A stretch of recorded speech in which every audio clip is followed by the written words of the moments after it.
the office, no, hey, things went well. She still teases me because I didn't tell her if it was a boy or girl. To me, it was just a pretty little baby.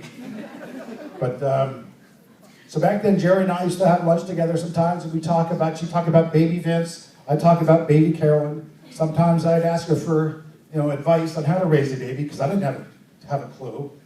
And so some of Carolyn's initial, parenting came from advice from Vince's mom. So, we would have known like 27 years later, we'd meet again in a different town through our own kids. So it's such a small world. Years later, we settled in Lewistown.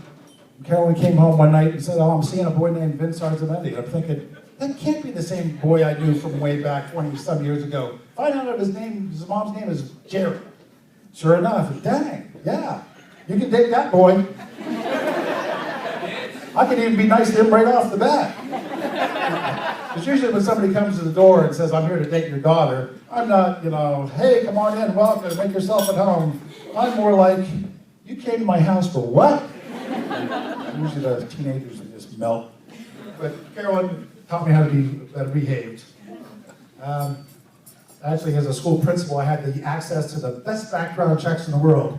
Because all the principals, where my kids went to school, I went fishing with them, and stuff like that. So it's real easy to lean over and, "Hey, my daughter's dating so-and-so. Tell me anything about the guy." And with Vince, it was all good stuff. Oh, role model, super kid. He's on the anti-smoking committee, anti-drug committee. He's a track star, never gives up, role model. Dang, that's pretty nice. Hey, they're not holding hands or anything. No, they're good. They're not holding hands in school. Okay, so things were good. Life was good. She was always well-disciplined. The only times I ever had to discipline her was when she would study too late. It'd be 12:30 in the morning. "Carolyn, you gotta, It was because she was out for every sport in the world. And she'd come home for like a track meet at 9 o'clock and then just study till 12 or 1. But what dad has that problem? His kid studies too much. So when you have a kid blessed like that, you tend to watch out for him a little bit. When she was little, she was daddy's little girl, especially like when she was 5. She was like the holder of the hammer and counter of the nails. Because I was always remodeling houses, and she would always try to help. So that little girl knows how to solder pipe, put in steps, put in joists, hang drywall. It's all in that head, because she watched it all when she was about 5 years old. Except for that one time she tried to help me. I was shingling a roof. She climbed out the window and tried to grab a shingle to hand it to me. And that's when you say, "Carolyn, Mom's gonna kill me." My recollections when she was little was like on Saturday mornings, I'd wake up and there she was holding a hammer, waiting to get started. So she pushed me. Houses got remodeled quick. No time for coffee. Time to get to work, Dad. She does, if you know her, especially all her friends here, she has a wacky side. When she was little, she was always dressing up the dog. If the dog didn't have a party hat on and a pair of glasses, something was wrong. One time I invited my boss over, the superintendent. I'm trying to act real important and everything. Out comes a dog from Carolyn's room wearing a party hat and lipstick. What kind of dog lets you sit still for lipstick? But it was a regular day for that dog.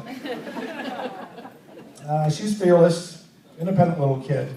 When she was 12, she came to me and she wanted to fly to Texas to see her relatives by herself. I'm going, "Carolyn, you can't we don't have the money." "Dad, I have the money. I've been saving since I was 9.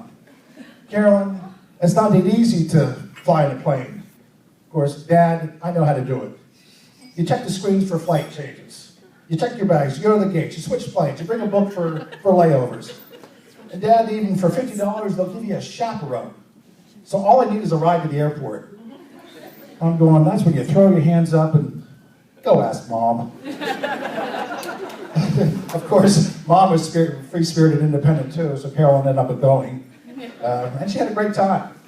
What happened, how she learned this is when we were 5, we went all down to Texas together as a family, and she memorized the whole process. She's very observant. And I especially remember that trip, because this is when we hit the worst turbulence ever. You're dropping 200 feet, and it's just banging, banging, banging. You're thinking, "Oh, we're done." You're looking around, people are trying to pretend they're reading, they're not reading. Drinks are spilling, I'm waiting for this thing to fall out of the sky to give me some oxygen. And then Carolyn's a couple seats up, "Dad, Dad." "Yes, sweetie." "Dad, this is fun. So her first plane ride got her excited, and then she knew it hasn't stopped. That was a long time ago, 5 years old. I remember I'm always getting, Vince, I wanted to warn you about, how she loves to travel. Just pray they don't offer rides to the moon, space rides to the moon, because the time you see that on TV, she'll already be back in your back room on your computer ordering tickets. A few weeks later, you'll be sitting in a nice seat, and she'll have her nose to the windshield, and you'll be off. And I'm not saying that to make you nervous. I'm just saying that as a dad, that's a big day. Don't make her late. I'm always getting photos in my email from Carolyn. There's this place in Spain called the Alhambra. It's a beautiful building. It's a bucket list kind of thing. A lot of guitarists wrote music. I just want to go there. One day I get an email. There's Carolyn, standing in front of this building. Is this the building you like, Dad? Great. She made it there before me. A week later, another photo in the email. Hey, Dad, I'm in Africa. You buy jewelry real cheap here. All I have to do is bargain for it. Need some jewelry for Mom? Nice. Or, look at the pretty water here in the Bahamas. Or look at the white sand here in Mexico. Jeez. Or the ones that made me cringe. Yeah, hey, Dad, look at this picture. Look at me. I'm ready to jump off this bridge. I'm bungee jumping. I'm hoping they let me do a flip. Oh, my. Or, Dad, look at this crazy hat I gotta wear, this outfit. We're skydiving, ready to jump out of this plane. It's like I'm seeing it in this email, and I can't do anything. It's like she's playing tag. Dad, you're it. I'm just looking at it. I'm choking on my Wheaties and asking Laverne, did Carolyn call? Is she okay? Did she make it? But that was her. Just loved to travel. She's always very unabashed. One time I was driving to drop something off at her apartment in Lock Haven. She was dropping something off there. I looked over and there's these bunch of Nigerians playing basketball outside. And I looked real close and, man, they're pretty good. And I looked closer and there's a little girl playing with these guys, running in and out, throwing passes and telling them where to go. And that was Carolyn. And I find out later she became a regular member of the team. She probably called them up and said, okay, we're meeting here tomorrow at 6 o'clock. Be here, be square. So that's a bit of advice, if I can help out. Vern and I have had a great marriage. We've been married for 30 years. One of the big things we find is it's decision making. It's a big process of marriage. And something that's worked with us that's been great is, you might have heard this before, I've told it to her quite a few times. I make all the big decisions, Laverne makes all the little decisions. Work like a charm. Vince, if you could ask me, okay, how do you figure out what's a big decision, what's little? All decisions are little.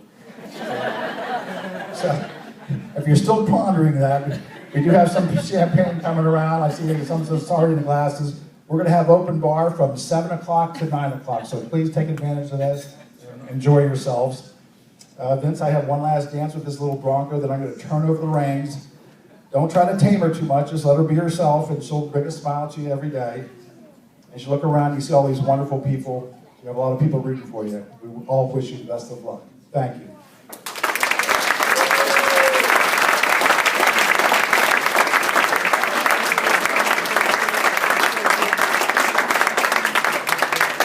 Thank you, Dr. McGinnis. At this time, we're going to have our toast by our best man, Alex Lewis, followed by our maid of honor, Michelle.